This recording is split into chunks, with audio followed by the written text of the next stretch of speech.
Hello viewers, welcome back to our channel. So இந்த வீடியோவில் நம்ம என்ன பார்க்க போகிறோம் அப்படின்னு பார்த்தீங்கன்னா, ஆல்ரெடி நிறைய பேர் வந்து நம்மள்ட்ட கேட்டிங்க, திருக்குறள் அப்படிங்கிற ஒரு விஷயம் வந்து நம்ம மக்கப் பண்ணணுமா, இல்லை அதை பற்றி ஜஸ்ட் வந்து மீனிங் தெரிஞ்சுக்கிட்டால் போதுமா அப்படிங்கிற டவுட் வந்து இப்போ வரைக்கும் நிறைய பேர் கேட்டுக்கிட்டே இருக்கீங்க.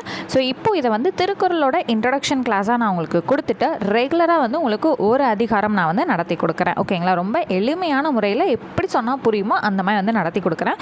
ஆல்ரெடி நம்மளோட திருக்குறள் கிளாஸ் பார்த்த ஸ்டூடெண்ட்ஸ்க்கு நல்லாவே வந்து தெரியும். ஸோ ஃப்ரெஷ்ஷாக மறுபடியும் உங்களுக்கு புதுசாகவும் நான் நடத்தி கொடுக்குறேன்.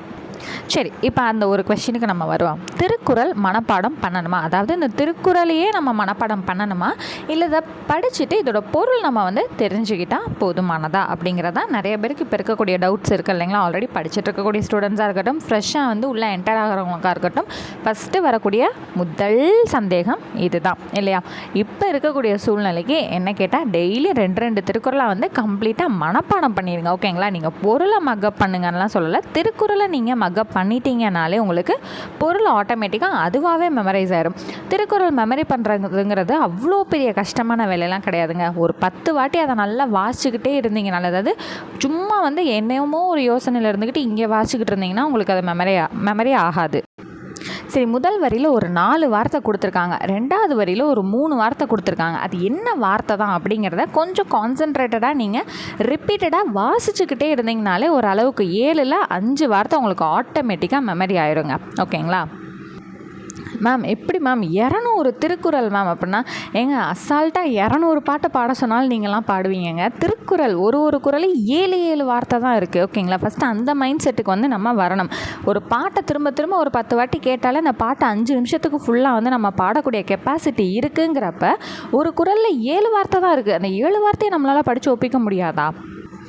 ஓகேங்களா? ஸோ அப்போது இப்போ இருக்கக்கூடிய சூழ்நிலையில் நமக்கு ஒரு கொஷின் கூட தவறாக ஆகக்கூடாது அப்படிங்கிற பட்சத்தில் நம்ம என்ன பண்ணணும், இந்த 200 திருக்குறளையும் கம்பல்சரி மெமரி பண்ணி தான் ஆகணும். ஓகேங்களா?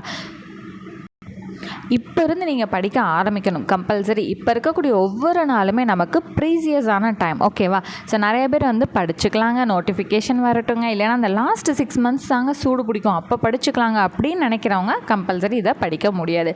இப்போ இருந்து நான் ஏதாவது வந்து ப்ரொடக்டிவாக ஏதாவது நான் பண்ணிகிட்டே இருக்கணும், என்னோடய ஸ்கோர்ஸை நான் செக்யூர் பண்ணணும்னா நான் ஏதாவது பண்ணணுன்றவங்க கம்பல்சரி ஒரு நாளைக்கு 2 திருக்குறளையாவது மக்கப் பண்ணுங்கள். ஓகேங்களா? அதுவும் பொருள் புரிஞ்சு மக்கப் பண்ணலாம் நம்ம. ஸோ உங்களுக்கு ஒரு நாளைக்கு 2 திருக்குறள் வேணும்னாலும் சொல்லுங்கள், இல்லை ஒரு நாளில் நீங்கள் ஒரு அதிகாரம் முழுமையாகவும் கொடுத்துருங்க அப்படின்னு சொன்னாலும் நீங்கள் கமெண்ட் செக்ஷனில் தெரியப்படுத்துங்க. உங்களோட கருத்துக்கு ஏற்ற மாதிரி நான் வந்து வீடியோஸ் கொடுக்குறேன். ஓகேங்களா? ஸோ நம்மளோட மெட்டீரியல் இந்த மாதிரி தாங்க இருக்கும். ஸோ குறள் இருக்கும், குறளுக்கான விளக்கம் இருக்கும், அதோட சொற்பொருள் வந்து இருக்கும் உங்களுக்கு. ஸோ இதே போல் தான் 200 திருக்குறளுமே இருக்கும். ஸ்கூல் புக்கில் நமக்கு இடம்பெறாத அதிகாரமுமே வந்து நம்ம முழுமையாக தான் நம்மளோட மெட்டீரியலில் கொடுத்துருக்கோம். ஸோ அதை வந்து அடுத்த கிளாஸ்லேருந்து நான் உங்களுக்கு காட்டுறேன். ஸோ இப்போ உங்களுக்கு ஜஸ்ட் காட்டணுன்றதுக்காக ஒரு அதிகாரம் மட்டும் நான் எடுத்துகிட்டு வந்திருக்கேன். ஸோ திருக்குறள் படிக்கிறதுங்கிறது அவ்வளோ பெரிய கஷ்டமான விஷயம் கிடையாது. டே டு டே லைஃப்பில் ஒரு நாளைக்கு 2 குறள்னு வச்சிங்கனாலே ஈஸியாக நம்ம என்ன பண்ணிடலாம், படித்து முடிச்சிடலாம். அதில் நமக்கு தெரிஞ்ச குறள் எல்லாமே இருக்கும்போது இன்னும் நமக்கு உற்சாகமாக இருக்கும். அந்த ஒரு நாளைக்கு 2 குறளுமே நமக்கு தெரிஞ்சதாக வந்துருச்சு அப்படின்னா இன்னும் 2 வந்து எக்ஸ்ட்ரா சேர்த்து படிச்சுக்கணும். இல்லைங்க எனக்கு இன்னும் நல்லாவே டைம் இருக்குங்கிறவங்க ஒரு நாளைக்கு 3 படிக்க ஆரம்பிக்கலாம். ஓகேங்களா? நம்ம நிறைய விஷயங்களில் ஒதுக்கி வைப்போங்க டாபிக். இப்போ சொற்பொருள் அப்படின்னா இதெல்லாம் அவ்வளோலாம் படிக்க முடியாதுங்க அப்படின்னு சொல்லிட்டு ஸ்கிப் பண்ணுவீங்க.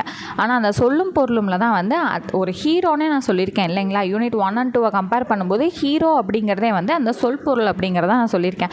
ஏன்னா 2 பொருள் வரும், ஒரு பொருள் வரும், குறில் நெடில் வேறுபாடு அதில் கவர் ஆகும், மயங்கொலியுமே அதில் நமக்கு வந்து கவர் ஆகும். அப்போ அந்த சொல் பொருளை வந்து நம்ம கொடுக்கக்கூடிய அனைத்தையுமே நீங்கள் படிச்சிட்டிங்க அப்படின்னா, அதுக்கு நான் அந்த கவர்மெண்ட் மெட்டீரியல் சொற்பிறப்பியல் அதை நான் படிக்க சொல்லலைங்க, சொற்களஞ்சியம் அதை நான் படிக்க சொல்லலை.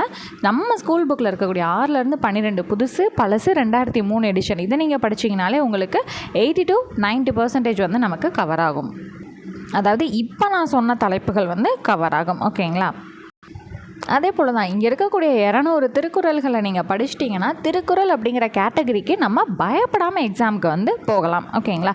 ஸோ நம்ம கையை விட்டு போகாமல், அதாவது நம்மளோட கொஷின்ஸை கையை விட்டு போகாமல் கையகப்படுத்திக்கிறது நம்மளோட புத்திசாலித்தனம் தான்.